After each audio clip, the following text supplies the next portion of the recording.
1 pint. Yeah. Yeah. 1 pint, so... No. Up to there. Number 1. To up where? You want to collect that many? Yeah. Well, that's going to take a while, isn't it? Yeah. Good luck. Good luck. Oh, actually, I'm going to turn it to a big camera now. Okay. About halfway now, and we're getting there. These will probably push down a bit, so you want sort of a tightly packed amount. And as you can see, there's plenty of it around. There's also some blackthorn here and some blackberries, and that'll be at the end of the summer. And the scent from these, Claire, is absolutely beautiful, isn't it? And it's got a very coconutty smell, so it smells a bit like yeast biscuits, weirdly. So yeah, we just keep picking. And hopefully we'll be going back home to the kitchen at the end of the camping trip, and we'll be brewing up ourselves some Gorse wine. Hi guys, we're back in the kitchen now, and we're here and we're going to make our Gorse wine. And straight away the smells I'm getting are like this overwhelming coconut smell, and it smells so good. I think this is going to be a really nice wine. So in the end I collected probably about 2 litres of flowers, and I've got them now in my fermenting bucket. So this is like a 2-gallon bucket, and what I need to do now is just add a few ingredients to it to make it the best wine it can be. So the first thing we like to do is add in the hot water and just pour that straight over the flowers. And you want to get up to the 1 gallon mark if you can. So I'll just do that and then I'll come back to you.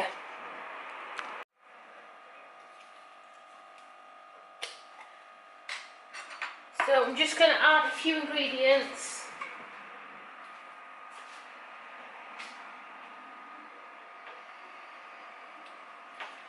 And one of the ingredients I'm going to add is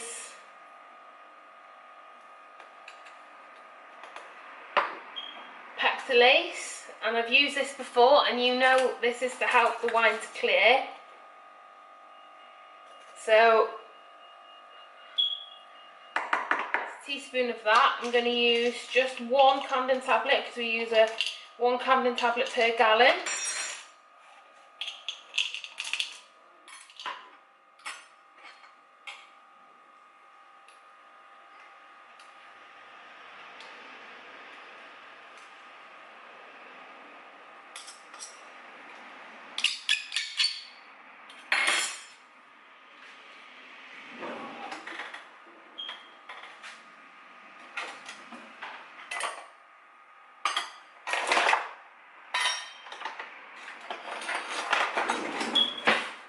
And then you want a half a teaspoon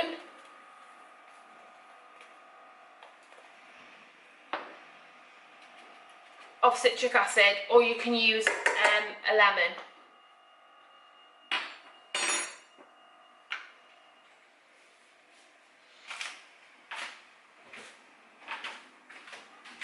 To add your sugar, so that's 1.5 bags of sugar, that's 1500 grams.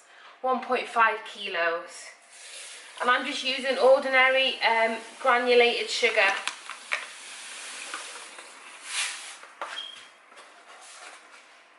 And I'm using 1.5 bags.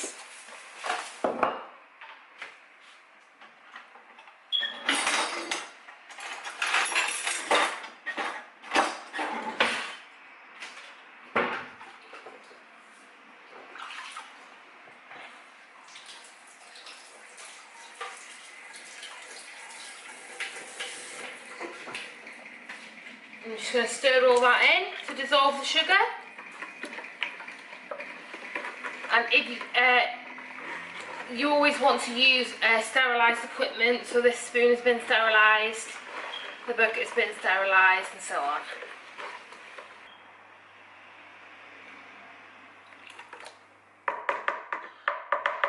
So now all the sugar is dissolved, I'm going to leave the mix for 24 hours to let the Camden tablet do its job, which will be to get rid of any bacteria or anything that's in there that could spoil the wine. And then after that we are going to pitch our yeast and our yeast nutrient, and then we're going to leave this for about 4 days just to get all the flavour from the gorse flower and for the yeast to start getting to work. So I just want to pop on a sterilised lid onto the bucket and just leave that to come to room temperature. 24 hours later, add 1 sachet of yeast and 1 teaspoon of yeast nutrient. It's been a week since we started the gorse flower wine, and we're going to pour it out with the primary bucket into the secondary demijohn, and we're just going to pour that. And we're just going to pour it out of the primary fermentation bucket into the secondary fermentation demijohn and put an airlock on it. We're going to pour it through, and Harry's going to help me today, and we're going to pour it with all his tools, and we're going to pour it through the sterilised muslin cloth, the sterilised sieve, and we're going to pour it through the sterilised muslin cloth. Then we're going to pour it through the sterilised muslin cloth and sieve into the demijohn, so we sieve off any of the flowers, and it'll just leave us with the liquid. And then we're going to put that into the demijohn, and we'll go from there.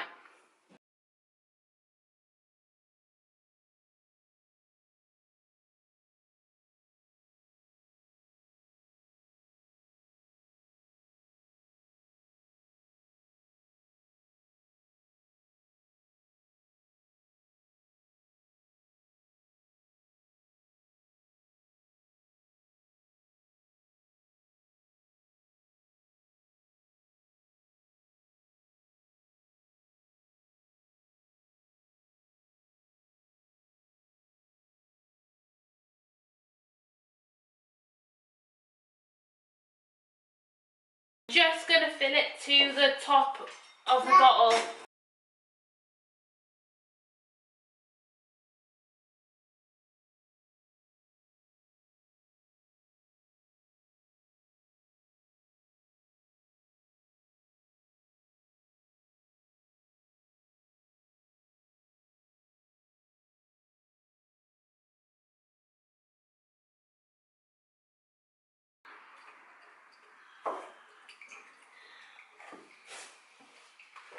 So we've just filled that to the neck of the bottle. So you see some as well. There's a little bit too much in there, so we're going to pour a little bit out. Yeah. Because there's not enough room. You need to leave enough room in case it ferments a little bit on top. So the next thing we need to do is get an airlock and a bone to put on it.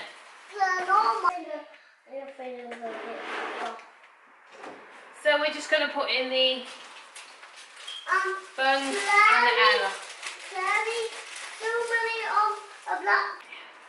So we've just filled up this demijohn to the top, and we're going to leave it now to carry on its secondary fermentation in a warm room. And Claire's go help me do my cake now. In a minute. We're going to leave this in a warm room, about 18 to 21 degrees, for about 6 weeks, and it'll start to clear before we can go on to the next stage. Okay, so it's been quite a few weeks now, and this is the gorse wine, and as you can see, all the sediment has dropped to the bottom and the wine is getting clearer. So we're just going to take this off and we're going to siphon it into a clean, sterilised demijohn. So to do that, I'm just going to get my pump, and you just press it a few times like that, and then the wine will go down. So it's a lot easier than doing it the manual way with your mouth and risking contaminating it. So I'll put a link to this pump. Today now, my video's gosh.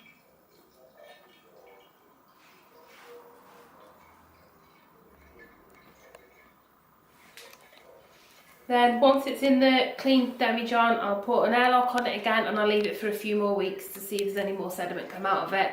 And if no more sediment comes out of it, then I know the wine has stopped fermenting and I can stabilise it and sweeten it if necessary, ready to be bottled.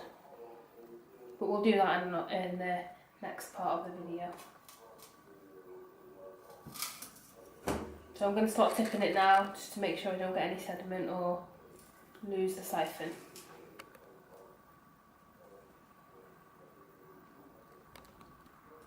So we've just siphoned some off into this glass and you can see how clear it is. So it looks like it won't need much longer before it can be bottled. I'm going to